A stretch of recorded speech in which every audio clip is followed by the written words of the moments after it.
Halo, assalamualaikum netizen plus 62, bagaimana kabarnya? Jumpa lagi dengan saya Boy. Kali ini kita akan mengulas sebuah film Korea. Sebenarnya film ini sudah banyak diulas ya, tapi nggak apa-apa, saya lagi pengen aja.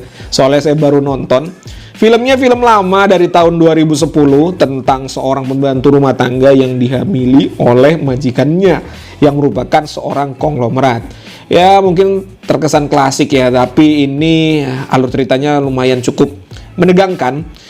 Gak usah berlama-lama lagi, pasang handsfree dan siapkan kopi di samping Anda. 3, 2, 1, let's go!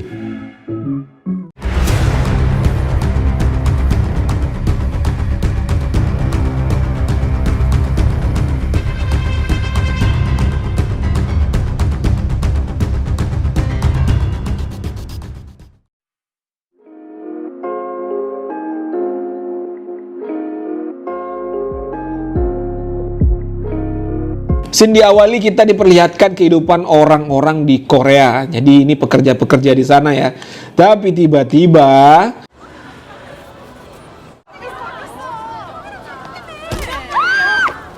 ya ada seorang wanita yang bunuh diri. Ini dia pemeran utamanya yang bernama Eun Yi, susah banget namanya ini. Yang bekerja di restoran berada dekat tempat kejadian bunuh diri tersebut.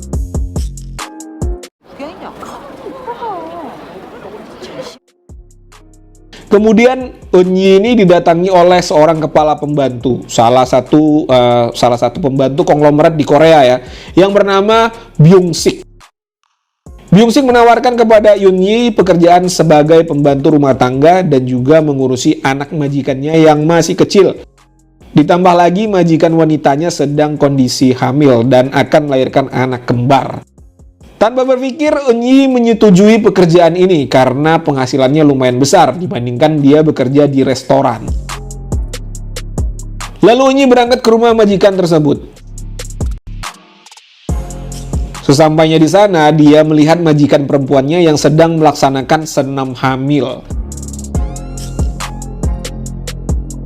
Majikan perempuannya ini bernama Hera, dan Eun Yi diterima bekerja di rumah mereka, yang mana atas rekomendasi dari Byung Sik, si kepala pembantu. Kemudian Byung Sik memberikan seragam kepada Eun Yi. Kalau bekerja sebagai pembantu di rumah orang kaya memang begitu ya, biar terlihat ya, ada kesan-kesan wow gitu ya. Ini dia anak majikan yang bernama Nami. Tugas Eun Yi selain sebagai pembantu rumah tangga juga mengurusi Nami. Eun Yi selalu mencoba ramah kepada Nami. Ya iyalah majikannya, bos. Byung Sik dan Eun Yi selalu memakan makanan sisa dari majikannya. Sayang kalau dibuang katanya, mubazir, makanan mahal soalnya. Sang majikan yang cowok pulang kerja yang bernama Hun. Ini dia orangnya. Muda, ganteng, kaya lagi ya, idaman para wanita. Ya mirip-mirip dengan rekan saya lah ya. Aktivitas-aktivitas pembantu pada umumnya dengan baik dilakukan oleh Eun Yi. Sampai suatu ketika, Hun melihat Eun Yi sedang membersihkan bathtub mandinya. Terlihat pahanya yang putih. Disinilah awal mula permasalahannya. Hun menyukai melihat body Eun Yi yang saya juga. Hai, gitulah. Lalu Hun mengajak keluarganya untuk berlibur ke villa mereka. Dan tak lupa juga mengajak Eun Yi pastinya. Ya karena memang dia pembantu. Keuntungan seorang pembantu adalah bisa jalan-jalan bersama majikan. Ya kalau lagi sedang liburan gitu, apalagi suasananya ya gitulah ya. Langsung saja mereka melakukan ya, nggak usah saya jelaskan di sini ya. Lihat sendiri aja. Nggak bisa dilihat juga ya, soalnya di sensor.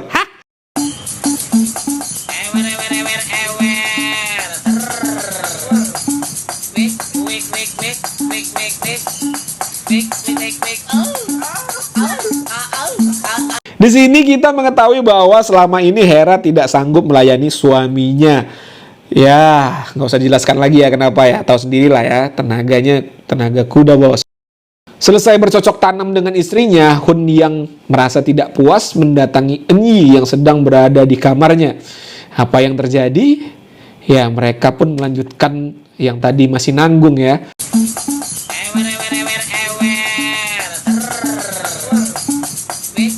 Eun Yi tidak bisa menolak majikannya. Ya, cewek-cewek juga siapa yang menolak ya kalau cowoknya kayak si Hun ini. Kecuali cewek yang memang imannya kuat. Hei, asik. Dia tahu kenapa selesai bercocok tanam dengan majikannya, Enyi tampak kelihatan bahagia menjalani hari-harinya di rumah si Hun. Dia juga semakin bersemangat dalam mengasuh Nami, seperti layaknya mengasuh anak sendiri. Dan juga Hun bosnya suka memberi uang tips kepada Enyi, mungkin karena sudah dipuaskan ya. Biasalah. Saat malam tiba, ya seperti yang dipikirkan kalian-kalian ini ya, otak-otak kotor nih. Biasanya kan gitu, kalau udah kejadian sekali, kedua, ketiga, selanjutnya pasti ada ya. Tapi kejadian kali ini diketahui oleh Byung-sik. Nah lu, kena lu. Kembali lagi, Eunyi dapat tips dari Hun karena telah memuaskannya. Kemudian, aktivitas biasanya juga berlangsung seperti biasa. Akhirnya, Byung-sik melaporkan kepada ibunya Hera atau mertuanya Hun tentang skandal antara Eunyi dan si Hun. Byung-sik juga melihat tanda-tanda di diri Eunyi bahwa dia sedang hamidun. Mendengar itu, ibunya Hera kesal saat sedang berada di rumahnya Hun. Dia sengaja mendorong tangga yang mana Eunyi sedang membersihkan lampu hias menggunakan tangga itu. Dan akhirnya, Eunyi pun terjatuh.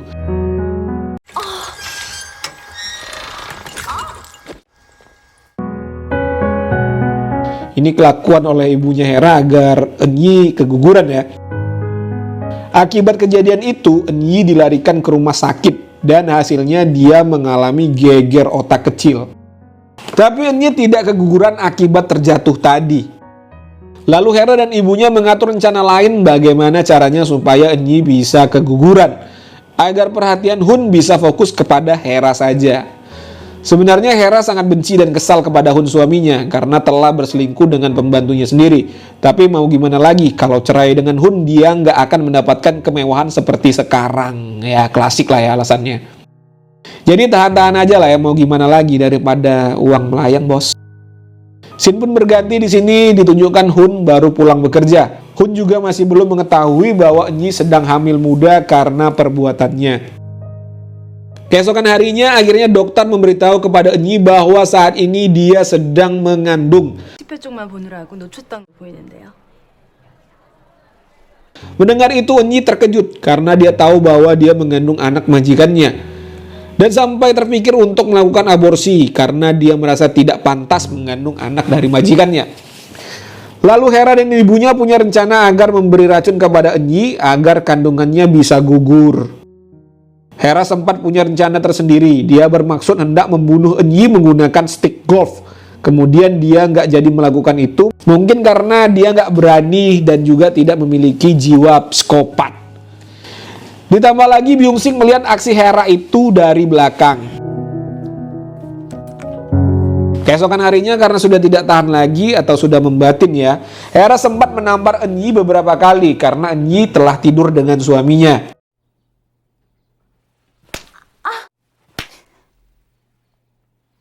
Ibunya Hera memberikan uang senilai $100.000 kepada Eunyi supaya dia menggugurkan kandungannya. Tapi Eunyi menolak untuk menggugurkan kandungannya. Dia mau anaknya lahir walaupun tanpa bantuan dari Hun majikannya. Nami juga sempat minta maaf kepada Eunyi karena dia juga melihat bahwa neneknya sengaja mendorong tangga agar Eunyi terjatuh. Kemudian karena Eunyi kekeh untuk tidak menggugurkan kandungannya, Hera menaruh racun ke dalam minuman herbal yang biasa diminum Eunyi. Kemudian akhirnya Hera berhasil melahirkan anaknya, yang mana anak tersebut adalah kembar. Saat kembali ke rumah, Hun mendapati Eunyi sedang mandi di bathtub milik Hun dan istrinya. Karena sudah pernah ditiduri Hun, Eunyi jadi merasa tidak canggung dengan majikannya ini. Kayaknya udah akrab mereka ya, sudah terbiasa.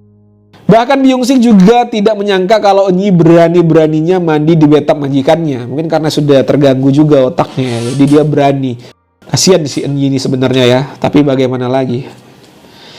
Lalu racun yang diberikan Hera ke dalam minuman herbal yang biasa Eunyi minum itu pun bereaksi. Eunyi sempat muntah darah dan akhirnya dia pun keguguran. Melihat Eunyi yang sedang kesakitan, Hun merasa simpati kepadanya. Kemudian Hun memanggil mertuanya. Dia sempat menanyakan siapa yang telah memberikan racun kepada Enyi. Ibunya Hera mengaku kalau dia yang telah memberikan racun tersebut, walaupun sebenarnya anaknya yang telah memberikan racun. Jadi ibunya pasang badan ya. Dia nggak mau anaknya dibenci, bahkan sampai diceraikan oleh Hun. Hun marah kepada mertuanya ini karena sudah lancang menggugurkan kandungan Enyi, karena dia nggak masalah kalau memang Enyi mengandung anak dari dirinya. Namanya kaya, bos. Ya, biasalah ya.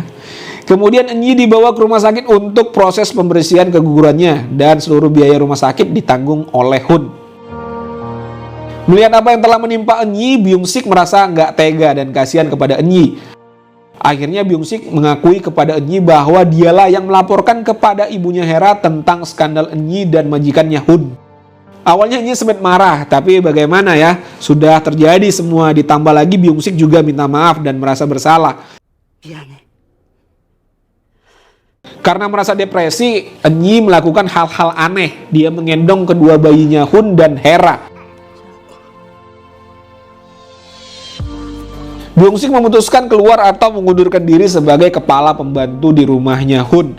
Karena dia nggak tega melihat Enyi diberlakukan seperti itu oleh Hera dan ibunya. Dan kemudian Enyi melakukan hal yang lebih gila lagi. Di saat Hun dan keluarganya sedang berkumpul semua, dia menggantung dirinya di lampu hias dan juga membakar dirinya sendiri hingga akhirnya dia tewas. Jadi beginilah ya, kalau sudah depresi berat, hal-hal gila pun akan dilakukan ya.